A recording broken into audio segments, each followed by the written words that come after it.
Veracity Markets got slapped with a 10 million rand fine.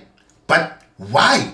Well, turns out they were selling financial products without the proper licensing. Trust me, this episode isn't just about them. It's about you and your money too. Let's get into today's video. FBI, open up! Hey, I'm Rydal, your favorite scam exposer, and today we are diving into Veracity Markets that thought they could play in the big league without proper licensing. We'll break down what they did wrong, who else got caught in the net, and how you can protect yourself from falling into a similar trap. Spoiler alert, just having a fancy website does not mean a company is legit. Let's unpack it. First things first, let's start with the players. Player number one, Veracity Markets. This is a broker that was offering contracts for differences, or CFDs for short. Does this sound familiar? They were acting as a representative of a company called Navesh Financial Services from May 2020 to April 2022. Now, Navesh Financial Services is a licensed financial services provider, or FSP for short.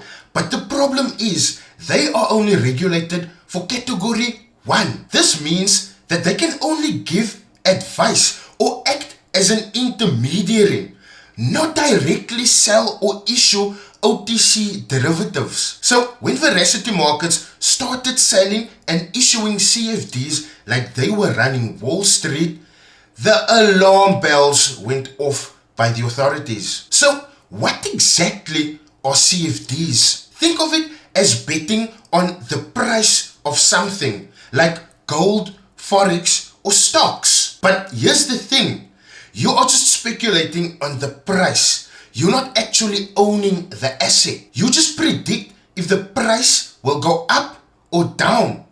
If you are right, you win. If you are wrong, you lose. High risk, high rewards type of thing. Which is why the FSCA is always going to require a broker to be correctly regulated to issue these OTC derivatives. That license isn't just for show and for acting like you are superior. No, that license shows you meet the strict rules on transparency, reporting, and client protection. Veracity didn't have that. Instead, they piggybacked on Navesh Financial Services FSP license. But the problem is, Navesh wasn't regulated for what they were offering. That's like using a car's learner's permit to go and fly a commercial airplane. It just doesn't make sense. To make matters worse, Veracity claimed on its website that SCMDMA Pty Ltd was doing clearing services for them. But according to the FSCA, that was false.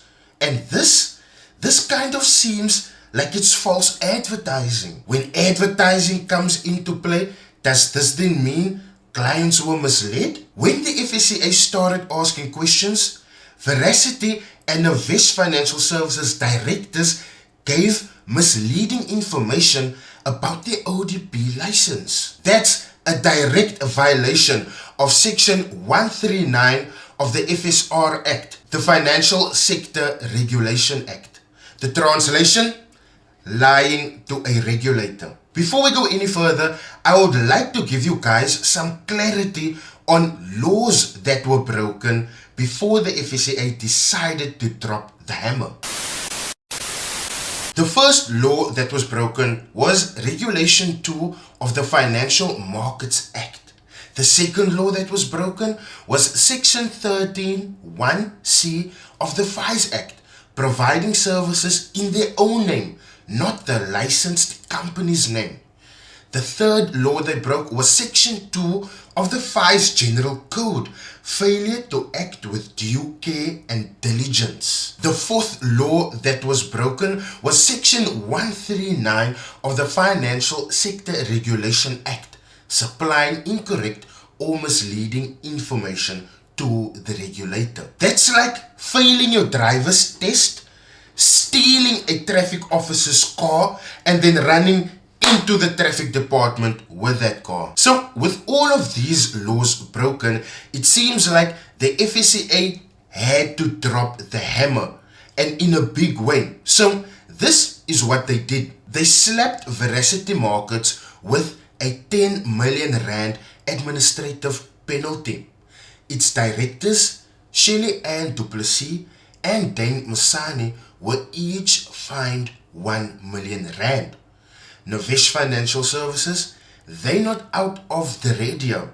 They were also fined 1 million rand. Their directors, Bhavesh Patel and Madhubala Patel, they were fined 100,000 rand each. But that's not all. Veracity agreed to stop operating in the financial services industry for 4 years, and they withdrew the FSP license application. Novesh has to undergo an independent compliance audit, hire a qualified key individual, and ditch all juristic reps. You might be thinking, okay, cool story, but what does this have to do with me? Well, a lot, especially if the trading platform where you are trading doesn't have an ODP license. What you're doing is basically throwing your money into a black hole, and once it goes in, it's not coming out. Think of it like this. No regulation means no safety net. If things go south, your funds could vanish overnight without any repercussions to the people who ran away with your money. Therefore, the FSCA, they're cracking down real hard. They want to send a very clear message. If you mess around with OTC derivatives without proper licensing, you are going down. This isn't an isolated case. The problem has spread into a wider context that covers a whole lot of companies in South Africa. One thing's for certain, two things for sure. The FSCA has warned about dozens of companies doing the same thing, using basic FIS licenses to run complex derivative businesses without registering as ODPs. It's like putting a 10-year-old in charge of the fireworks store. You can most definitely expect more and bigger fines coming. With the recent 200 million rand boost in budget that the FSCA have received to strengthen their oversight, the message is very, very clear. The FSCA isn't playing games. If your trading platform is not properly regulated, they're going down. Now, how you protect yourself? The first thing you want to do is go to the FSCA website. If the company doesn't have an FSP number, you search them up using the company name.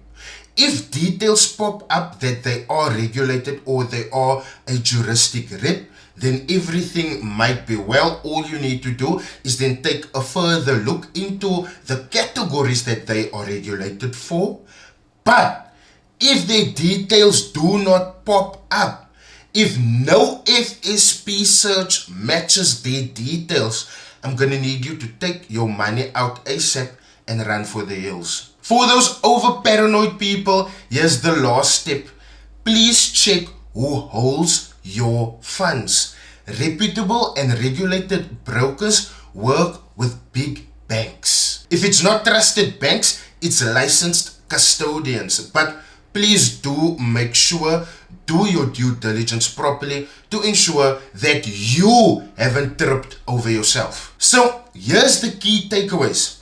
Veracity Markets tried to issue and sell CFDs without a proper ODP license. They got caught, fined, and banned. Novesh Financial Services, whom allowed Veracity Markets to piggyback off their FSP license, they got burned too for letting it happen. Bottom line, always check the license of the broker that you are signing up with. The simple reason why I'm asking you to play by the rules is if you don't, your money might be the next thing that goes on the line. If you found this video informative and that it will help you stay out of trouble in the future, please do hit that like button. Got questions about brokers or trading laws? Leave them in the comment section. I will answer them to the best of my abilities. And subscribe for no BS breakdowns of the disingenuous side of the financial world. With that said, thank you so much for joining. I will see you guys in my next video. Cheers.